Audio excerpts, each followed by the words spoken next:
အပြိုလေးဖြစ်ပြီးဒေါ်ယောက်ျားနဲ့အိပ်ပြီးငွေချူသားတဲ့တူမတစ်ယောက်အကြောင်းလဲပြောပေးပါနှစ်ယောက်လုံးသမီးနဲ့အဖေရွယ်ကိုနဲ့အနှိုက်ခံနေတာနဲ့အဲ့ဒါကလေမိန်းမမှာပဲအပြစ်ရှိတာယောက်ျားမှလည်းအပြစ်တော်ရှိတယ်ဒါပေမဲ့အဲ့ဒီမိန်းမလက်ခံလို့အဲ့ဒီယောက်ျားကလာတာအဲ့ဒီမိန်းမလက်မခံပဲနဲ့အဲ့ဒီယောက်ျားမလာဘူးအပြစ်ကတော့နှစ်ယောက်တစ်လုံးမှာရှိတယ်အပြစ်အများဆုံးကမိန်းမအိမ်ဒီတိတ်ခါနဲ့မနေဘူးယောက်ျားဒီရဲ့ရှေ့မှာပလက်တက်ရှက်တက်နေတယ်မိန်းမတွေပြီးလို့ရှိရင်ငွေမြင်ရင်ကိုယ့်ရဲ့ခန္ဓာကိုယ်ရောင်းစားတာကိုယ့်ရဲ့တန်ဖိုးကိုယ့်ရဲ့တိတ်ခါအဲ့ဒါတွေကိုရောင်းစားတာငွေနဲ့လဲစားတဲ့မိန်းမတွေပတ်စံတစ်ခုတည်းကိုပဲကြည်တာ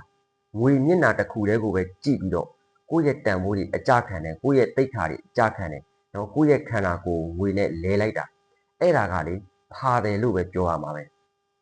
ဖာတယ်တွေကသူတို့ရဲ့ခန္ဓာကိုယ်ငွေနဲ့လဲစားတာ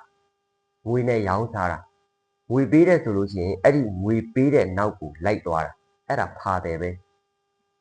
ယောက်ျားမှကြတော့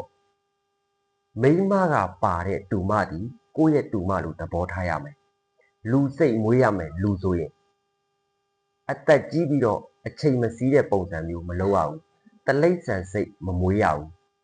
ကိုယ့်ရဲ့မိန်းမကပါလာတဲ့တူမဒီကိုယ့်ရဲ့တူမပဲကိုဒီသူ့ရဲ့အတော်ကိုယူထားတာအဲ့တော့သူ့တော်ကပါလာတဲ့တူမကကိုယ့်ရဲ့တူမပဲဒီလိုမျိုးစိတ်မွေးရမယ်လူစိတ်မွေးပေးရမယ်လူအတွေးတွေးပေးရမယ်လူဆိုရင်လေအဲ့ဒီလိုမျိုးမတွေးဘဲနဲ့တလိမ့်ဆန်စိတ်တွေးတယ်တလိမ့်ဆန်စိတ်မွေးပြီးတော့ဒီလိုမျိုးလုပ်တာအဲ့တော့နှစ်ယောက်တစ်လုံးမှာတော့အပြစ်ရှိတယ်ဒါပေမဲ့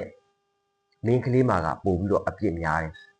မင်းကလေးဒီအိမ်ဒီတိတ်ခါနဲ့နေရမယ်ကိုယ့်ရဲ့တန်ဖိုးကိုသိရမယ်ကိုယ့်ရဲ့တိတ်ခါကိုသိရမယ်ကိုယ့်ရဲ့ခန္ဓာကိုယ်ကို